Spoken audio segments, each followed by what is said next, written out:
Assalamualaikum pemirsa Dialog Jember. Berbicara mengenai keluarga, keluarga adalah lingkungan utama bagi setiap manusia untuk menjalani kehidupan.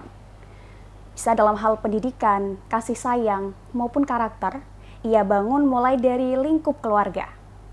Nah, memiliki keluarga yang harmonis menjadi cita-cita setiap orang. Kita akan membahas terkait dengan itu pemirsa bersama saya, Wilda Aulia.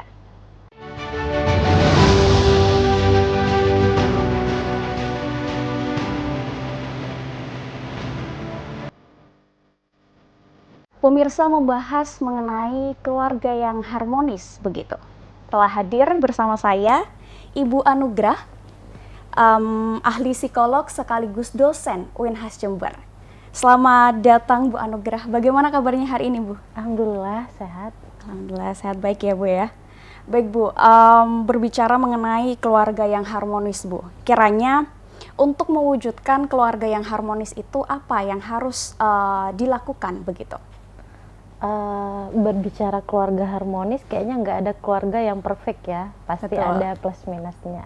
Begitu juga dengan pasangan. Kita mau menjalin keluarga, kita pertama harus tahu tentang pasangan dulu. Yang pertama, nobody perfect, nggak ada yang sempurna. Yang kedua, gimana sih supaya harmonis dari ketidaksempurnaan kita gitu. Ya pastinya saling menerima. Kalau kita udah menerima kekurangan maupun kelebihan, kata kesempurnaan itu bukan hal yang kita tuju nantinya, tapi gimana sih kita untuk menjadi lebih baik nanti. Satu dari penerimaan diri. Setelah itu komunikasi. Nah, banyak permasalahan yang kita dapat salah satunya dari komunikasi yang tidak dua arah, artinya dia searah. Satu maunya didengerin aja, Betul. yang satunya mau ngomong aja, sedangkan kita manusia sama-sama butuh didengar, sama-sama butuh meluapkan emosi kita. Pengen dimengerti satu sama lain begitu ya Bu? Kita harus saling mengerti. Nah, nggak salah juga orang punya karakter sendiri kan. Ada orang yang memang kayak ini nih, ibu-ibu biasanya ya. Betul. Suami baru datang kerja udah ngomelnya minta ampun kayak gitu. Padahal suami kan juga pengen dibuatin kopi kayak istirahat dulu kayak gitu. Nah, ini yang sering terjadi percekcokan. Nah, dari situlah makanya komunikasi ini penting banget gitu. Atau bahkan ada yang dimana dalam komunikasi ini keluarga yang kalau ada masalah ya udah istrinya ngomel, suaminya diem aja, atau ada permasalahan suaminya diam dan pergi kayak gitu. Secara nggak langsung kan membuat si istri menjadi aku kayak nggak ada ya kayak gitu. Betul, merasa tidak dihargai mungkin begitu Betul, ya Bu? merasa tidak dihargai. Nah, selain komunikasi tadi saling menghargai akhirnya kan. Nah, dari situ juga harus ada, kita ini dalam pasangan harus ada yang namanya peran. Dan kita harus bekerja sesuai perannya. Bukan bekerja sih, menjadi orang yang sesuai perannya. Suami perannya harusnya seperti apa sih? Istri perannya harus seperti apa? Kayak gitu. Selain komunikasi terbuka, harus sesuai dengan peran, saling memahami, saling menghargai. Di situ juga ada yang namanya kita harus berdoa selalu ya. Artinya nggak selamanya kita bisa sabar, nggak selamanya kita bisa benar, ada salahnya juga. Berdoa ini untuk mengharap bahwa kita itu bisa menjadi lebih baik. Terus di samping itu, ini yang sering kita lupa. Kita sering melupakan kata maaf dan terima kasih. Oh iya. Ya nggak sih? Kita udah berbuat betul. salah, udah ngomong seolah-olah udah beres, atau mungkin dengan silent treatment tadi kita udah ngerasa udah beres lah kasus ini, ya udah gitu. Padahal kadang kita sebagai pasangan itu hanya ingin pasangan kita tuh bilang maaf kek gitu kan ya. Hal maaf tuh sepele tapi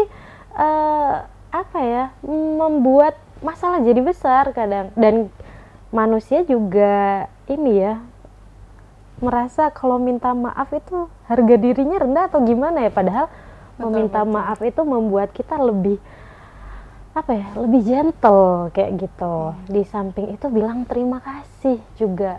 Kita nih istri nih biasanya bukan menyalahin istri tuh biasanya selalu ngomel ketika anggap beras habis, apa-apa yang di dapur habis, kita udah marah-marah. Tapi ketika si suami memberikan nafkah atau memberikan apa yang dibutuhin sama istri, kadang kita sebagai istri lupa buat katakan terima kasih ya udah ada. Minimal mengapresiasi begitu ya Bu ya. Nggak ada apresiasi secara nggak betul. langsung. Kalau kita sebagai istri minta maaf atau berterima kasih, suami itu kan lebih cintanya lebih banyak gitu. Artinya oh iya ya, ternyata ada orang yang mengharapkan aku dan ada orang yang menghargai aku kayak gitu.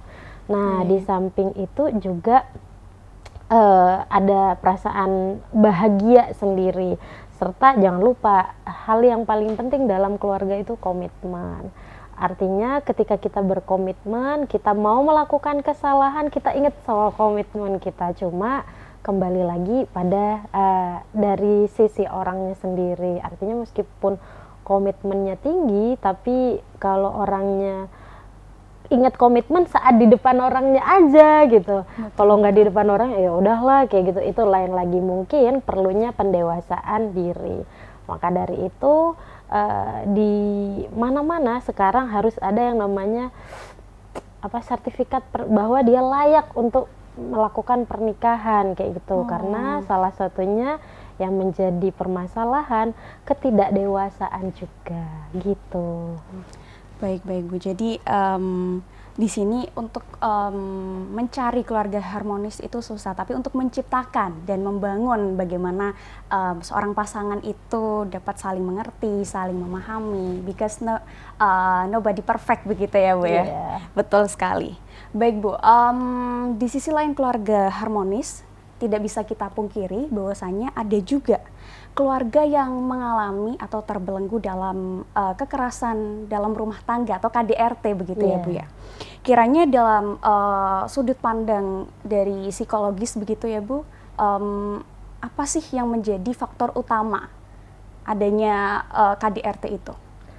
Oke, KDRT itu tidak hanya kekerasan terhadap pasangan kita, artinya suami terhadap istri gitu. Betul. Tidak hanya tentang itu, tapi KDRT ini yang namanya RT berarti rumah tangga, semua yang individu yang ada dalam rumah tangga tersebut. Betul, gitu. Betul. Sehingga yang mengalami ini bukan hanya pasangan gitu. Terus apa sih kira-kira faktor utamanya gitu ya? Pasti KDRT itu kan sebenarnya cara bahwa kita nih cara menyampaikannya bisa dengan lembut, bisa dengan tegas, atau bisa dengan kekerasan kayak gitu. Betul. Nah, KDRT sendiri cara sendiri itu kan sebenarnya pilihan kita nih. Cara kita mau yang lembutkah, yang tegaskah, atau yang keras gitu. Jadi kita memilih cara itu sebagaimana. Tapi di samping cara itu ada yang namanya karakter kita nih, yang kita sendiri, yang sama saudara kita nih gitu. Kan beda ya, dua kepala pastinya beda gitu. Betul. Apalagi yang ini suaminya dari keluarga yang dimana udah bawa budaya, pengalaman yang beda, pola asuhnya apa yang beda. Pernah dialami juga kita nggak tahu gitu ya Bu. Iya, betul. Terus gabung nih sama kita yang dengan karakter yang seperti itu. Jangan-jangan dia bukan bukan KDRT, tapi dengan komunikasi, dengan pembawaannya yang memang keras. Contoh nih, budaya orang Jawa Tengah sama Jawa Timur aja beda kan ya gitu. Betul. Jadi kita nggak bisa langsung mengatakan ini KDRT, atau tadi dilihat dari karakternya. Jangan-jangan memang karakter dia, cara pembawaan dia memang keras kayak gitu.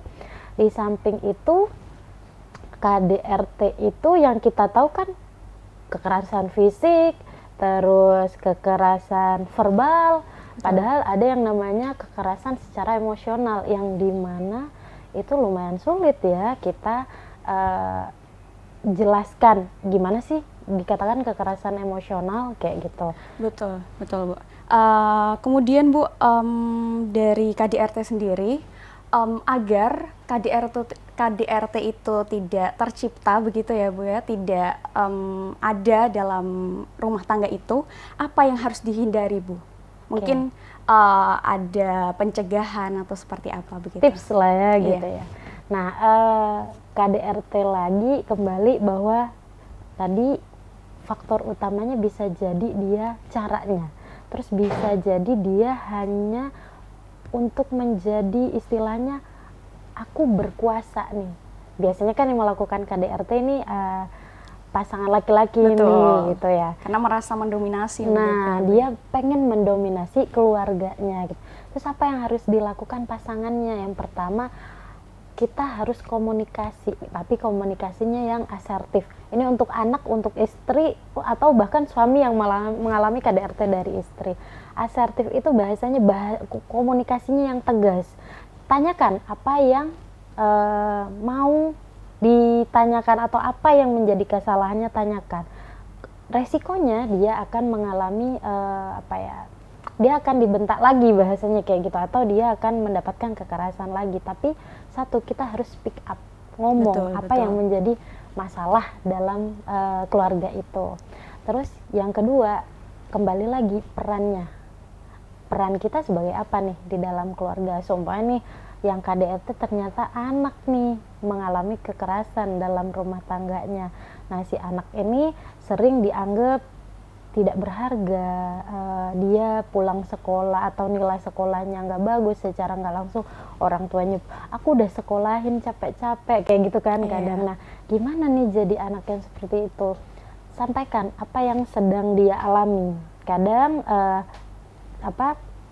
yang dialami di sekolah, yang dialami di rumah juga bahasanya sama-sama mendukung. Ternyata di sekolah jadi korban bullying, di rumah jadi korban kekerasan. Satu, dia menjadi korban biasanya karena dia nggak bisa speak up.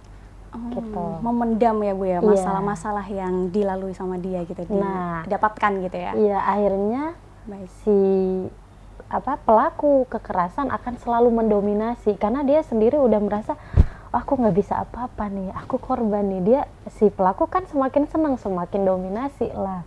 Nah, di samping itu kita ngerasa diri kita beneran nggak berharga jadinya.